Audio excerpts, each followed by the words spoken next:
5 young adventurers, not seasoned explorers, not hardened professionals, just volunteers with a severe case of wanderlust. A clandestine online forum had drawn them together. Their quest to locate the legendary Vale of the Ancients, supposedly hidden somewhere within the uncharted woodlands of Patagonia, Argentina. The place was everything the modern world wasn't: tangled forests, icy rivers, no marked roads, no Wi-Fi, just a wall between civilization and something primordial. The group's leader, Amelia Cartwright, was a former British Army officer in her late 30s. Steady, strict, and tireless, she had spent a year plotting every detail. Alongside her, Lucas Lynn, a tech whiz from San Francisco with an obsession for survival gear. He carried with him drones, GPS, emergency locators, and a backpack that hummed with gadgets. With them was Sofia Gutierrez, a medical student from Buenos Aires, practical, a little cynical, and relentless about triple-checking every first aid kit. Their historian, Ishan Chaudhary from Mumbai, had gone down every rabbit hole about the Vale, devouring maps, conquistador journals, and local legends. Finally, there was Liam Price, an aspiring documentarian from Cape Town, whose job was to capture their triumph and who would become the face-haunting headlines 6 years later. They were not reckless travelers. They trained, studied, practiced hiking with overloaded packs for months. They even hired a guide from a Patagonian Mapuche community to teach them basic wilderness survival. The plan was ruthless in its simplicity. Drive to the last village, hike for 80 kilometers through the reserve using a mashup of old Spanish colonial maps, local tales, and modern satellite images. The journey in was 1 week, if nothing went wrong. But Patagonia is not a forgiving host. The forest swallows you. Branches snatch at your clothes. The wind hisses warnings that sound like speech in a language no one knows. The first 4 days were pure adventure. At sundown, messages crackled over the satellite phone. Making excellent time. Spirits high.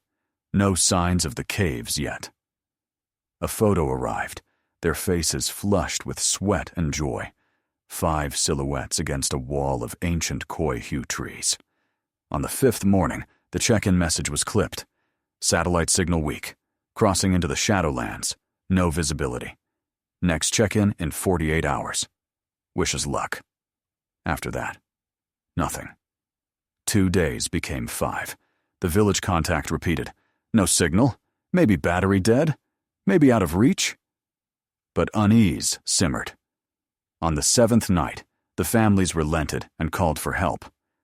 What followed was the largest coordinated search in southern Argentina in decades. Provincial police, volunteers, and even a handful of British and North American consular staff combed the forests. Helicopters thundered over endless green. At ground level, men hacked their way through thickets, pursued by sleet and clouds of biting insects. 10 days in, they found their last camp a sobering tableau. The tents were standing, the gear arranged with army precision, a cold campfire ringed in stones. Water bottles and enamel cups lay scattered. In the tents, sleeping bags, neatly unzipped. Clothes, journals, even toothbrushes like their owners were out for a stroll. But no footprints leading away, no signs of flight or violence, no blood, no hint of animal predation. But backpacks, GPS units, even some food gone, as if the 5 had melted into the mist. Searchers theorized, argued, despaired. Had they gotten lost? Kidnapped? Killed by poachers? Or an uncontacted tribe? But there had been no warnings, no ransom, no bodies, no trace. By the 2nd month, the government quietly reclassified the case as presumed deceased. Loved ones mourned as the southern autumn set in. The forest reclaimed the memory of the lost explorers, and within months, the searchers too retreated. The Vale of the Ancients was sealed once again. But 6 winters later, Patagonia was forced to remember. 6 years later, in the deep Patagonian winter of 2024, a nightmarish miracle took place. In a mining town called Sierra Azul, a quiet community on windswept steppe, hours from the original expedition's starting point, local police picked up an unrecognizable man wandering barefoot beside the cold morning highway. He wore only shreds of clothing, his face and limbs seamed with old scars, tangled hair hanging to his shoulders, every detail caked in a stubborn grime that smelled of earth and ash. His eyes were unfocused, a gray, vacant stare. When spoken to in Spanish, English, or even the soft Mapudungun known by the local officers, he responded with blank silence, or sometimes a series of low, guttural noises, a cross between coughing and the straining caw of a magpie. He had no identification, no clues to his origins, only an extraordinary sense of emptiness. The authorities assumed him a drifter or escapee from one of the infamous mental hospitals in Bariloche. He was brought under gentle restraint to the regional medical clinic. After being led to a warm cot and given water, his first in who knows how long, he devoured a bowl of soup with the desperation of a man newly released from starvation. The town's doctor, Lucia Ferreira, noted the strange pattern of old injuries. Deep, faded rope burns on his ankles and wrists, a pale mark across his back, as if from repeated blows. Malformed joints, his knees and feet distorted by years of walking barefoot on stone. He did not speak. He did not understand. It seemed, to everyone who saw him, as if his memory had been wrenched away and replaced with something animal-wary, silent, always watching doors and windows. Days passed. Policemen showed his photograph to locals, but he was a stranger. Then a journalism student, investigating cold cases, stopped by the clinic on a whim and saw the man. Beneath the grime and the beard, something in the shape of his jaw and the line of his cheek sent the student searching online databases for missing persons cases. Within a day, a match was found. Liam Price, the South African filmmaker lost 6 years before during the doomed Vale of the Ancients expedition. DNA sent to the consulate confirmed the identification. The world's headlines blazed again. Patagonia's lost explorer returns after 6 years. There were no answers, only more terror. What had happened in those lost years? Where were the other 4? And why couldn't he speak? Medical evaluation deepened the mystery. X-rays revealed dense bone remodeling, as if his body had endured years of malnutrition and brutal manual labor. His skin was devoid of modern residues. No soap, no cologne, no slightest trace of city life. In his hair and nails, forensic botanists found grains of highland pollen and spores of mosses unique to the highest plateaus of Patagonia, places where few ever ventured. Psychologists assessed him.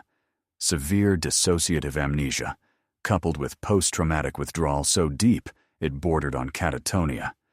He didn't recognize his own image in photographs. Old home videos of his past, his mother, his friends in Cape Town, teammates on an expedition in England, received nothing but a glassy stare. At night, nurses reported hearing the man making strange clicking sounds and hoarse, croaking whistles, almost precisely echoing the song of the Patagonia long-tailed meadowlark, a bird found only in that southernmost wilderness. He was, as newspapers put it, a ghost returned from the ancient woods. But someone noticed that when he was left alone in the hospital room, he would sometimes draw. Not with pencil or pen those he ignored, but with crumbs of burned bread, pressing dark smudges onto napkins or the paper lining his food tray. Always, he drew the same image, a mountain ridge split by a cleft, a forked river at its base, and beside it, 5 stick figures in a circle, one larger than the rest, all marked with X's over their hearts. Interpreting this as more than the ramblings of a broken mind, investigators decided to superimpose his drawing on topographic maps. There, in the furthest fold of the range labeled Sierra de los Condores, a corner, missed by all the previous search teams, they found the same shape of land, the same forked river, the same cleft in the stone. They organized one last search, a team of local guides, a military unit, and a forensic specialist. The survivor would be present, watching from afar, his hands never still. But what would they find in that haunted vale? The search team, assembled at dawn in the chill haze outside Sierra Azul, was unlike any before. There was Comandante Rivera, a veteran of mountain rescues, 2 local trackers, a Mapuche father and son whose ancestors had lived for centuries in these wilds, and a forensic anthropologist, Dr. Mireille Hart. Armed military escorts flanked them, each one tense with anticipation, unsure whether they were hunting for answers or ghosts. Liam, the survivor, was not permitted on the trek. But from the clinic window, he watched the team depart, breath fogging the pain, hands twitching at the sudden cold. The way he stared at the line of trees suggested some primal knowledge, a fear or a memory that language could not express. The journey began on ATVs that bounced across frozen dirt, then on foot as the old roads faded beneath dense undergrowth. For 2 days, they trekked through biting wind and rain, relying on the younger tracker, Martine, who moved through the landscape as if reading an unwritten map. The closer they drew to the coordinates on Liam's drawings, the quieter everyone became. Even the forest, usually alive with chittering birds and wind-whipped branches, seemed to observe them in uneasy silence. On the eve of the 3rd day, they found a strip of faded, bright blue nylon, snagged on the branch of a lenga tree. It was unmistakably part of the lost group's old gear. A thrill of dread ran through the expedition. The next morning, they reached the heart of the valley, a wild, bowl-shaped gash of land surrounded by near-vertical cliffs, cut in 2 by the forked river Liam had drawn. Here, the sun could barely breach the gloom, and the ground steamed with ancient, mossy rot. What caught their gaze first wasn't the landscape, but the evidence of human presence. Dismal shacks of branches and clay huddled beneath the trees, smoke-blackened rocks where fires had burned, and, scattered about, fragments of foreign lives. A twisted camera lens, the rim of a steel mug, half a page from an English notebook, its words faded, but still legible. If we find it tomorrow, I promise to film everything.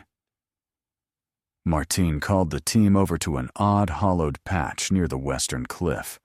Set among river stones were 4 small mounds, unlike any burials local Mapuche custom would dictate. Each was marked by a crude stick, tied with plastic broken pieces of a blue tarp once packed by the team. Dr. Hart directed the forensic work. Their gloves trembled as they brushed away damp soil and moss. In the first shallow grave, they uncovered bones, and close beside, a cracked wristwatch, recognizable from old photos as Amelia's. The second contained a locket with a faded saint's image, likely Sophia's. The 3rd and 4th mounds revealed other remains, each matched by tokens. One, a drone's shattered rotor. The other, a slender golden ring. No wounds of outright violence were found.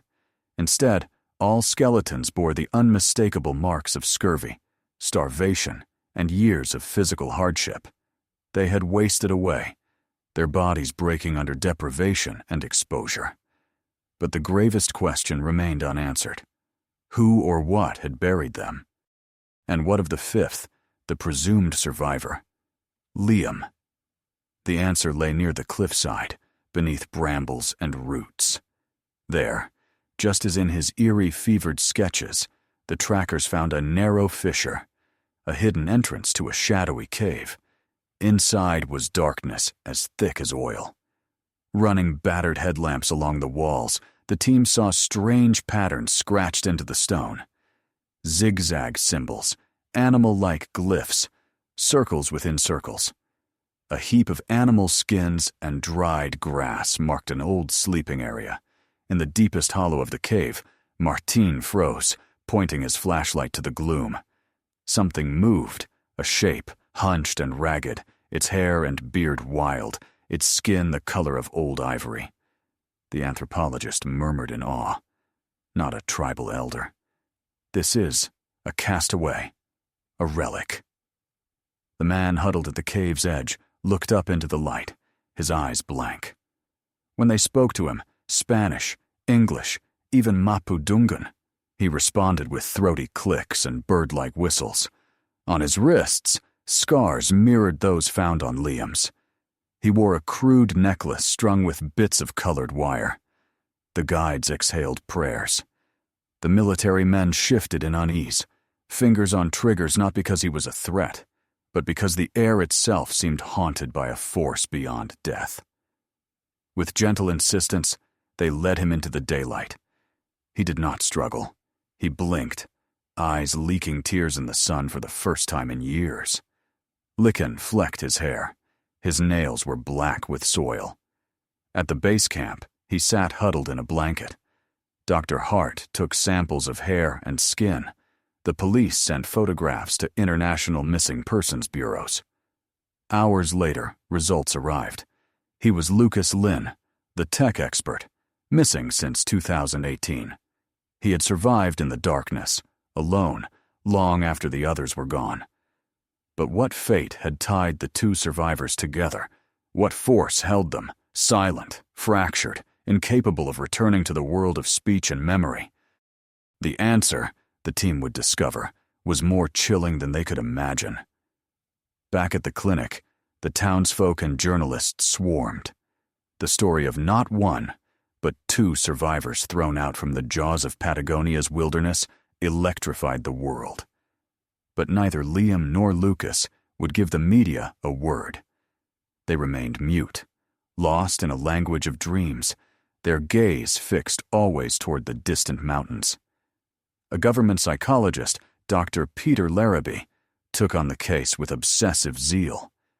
Using photos, old video footage, music from their youth, even the smell of familiar foods, he tried desperately to lure the two men back into themselves. Sometimes, when shown images of the valley or the blue nylon tarp, a shudder ran through them, a convulsion, a sharp snapping of eyes, but never speech, never tears. But there was one breakthrough. On a rainy dusk, the men were left in a quiet room with Dr. Hart. She noticed that Lucas began tracing lines with his finger on the condensation of a window, not realizing she was watching. Days later, on scraps of paper, he drew a series of interconnected boxes and lines, a map, but not of terrain. Dr. Hart, with the help of graphic software, slowly reconstructed the network. It was a diagram, a pattern of movements and interactions, more a web than a path. At its center was a symbol repeated over and over, finally revealed under UV light. A stylized hand, open, palm up. With this, Dr. Larrabee began to wonder, was the Vale of the Ancients merely wilderness? Or had the group stumbled upon something? Or someone? They weren't meant to find. A second DNA test revealed something no one expected. Inside the cave, hair samples were found that did not match any team member or known Patagonian tribes. These belonged to an unidentified individual, likely older, perhaps a hermit, a throwback from a past age, living hidden, skilled in the ways of the wild.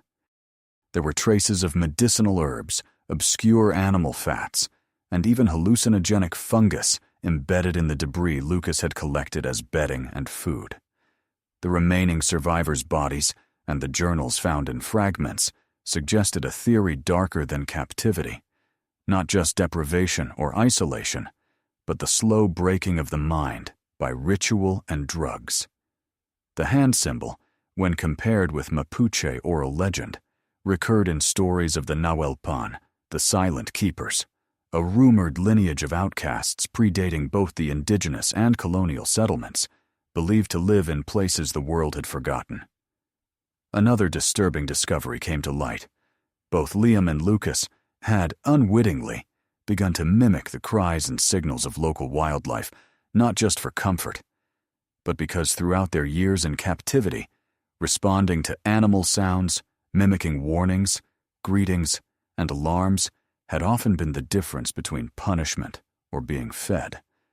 Their captor, the unknown figure in the cave, had never spoken a word, only used signals, whistling and clicking, communicating in a liminal zone between human and beast.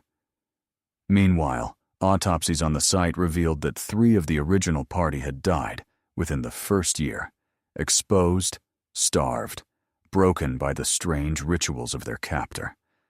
The 4th, it seemed, survived longer. In the fragments of the journal, written in a trembling hand, could be deciphered. If this is not a dream, if there is anyone left, I pray you never find this hell. We have become the echo and the food of something older than men. It listens in the silence. It does not forget. No trace of the captor was found outside the cave, no prints, no trail, no presence on any camera. The being had simply ceased to be, or perhaps moved deeper into the mountains. The authorities, desperate for closure, quietly classified the case as extreme trauma-induced psychosis and survivor syndrome, returning the remains of Amelia, Sophia, and Ishan to their mourning families. The townsfolk said prayers. Across the world, new legends grew up around the Vale, warnings to the curious, cautionary tales for those who hunt the secrets of forgotten lands. Liam and Lucas never spoke again. They learned, slowly, to walk city streets, to eat food from plates, to sit in gardens or on benches. But sometimes at dusk, they would freeze and turn their heads toward a sound only they could hear, a certain bird call, a rustle in the wind, and they would shudder, their hands curling unconsciously into the pattern of that open palm. The silence of Patagonia had marked them forever.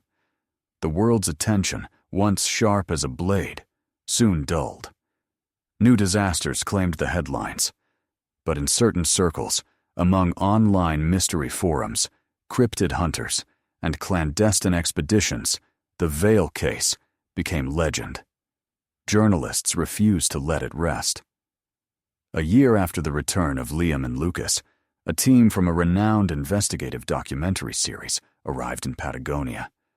Through interviews with the surviving families, they revealed a legacy of grief that had not healed. Amelia's father, haunted by her final message, still visited the edge of the forest each winter, hoping for a sign. Sophia's brothers started a foundation for lost explorers. Ishan's mother, in Mumbai, prayed daily at his photograph. The investigation spiraled outward. Dr. Hart, forever changed, continued her research, comparing the hand symbol to petroglyphs across the world.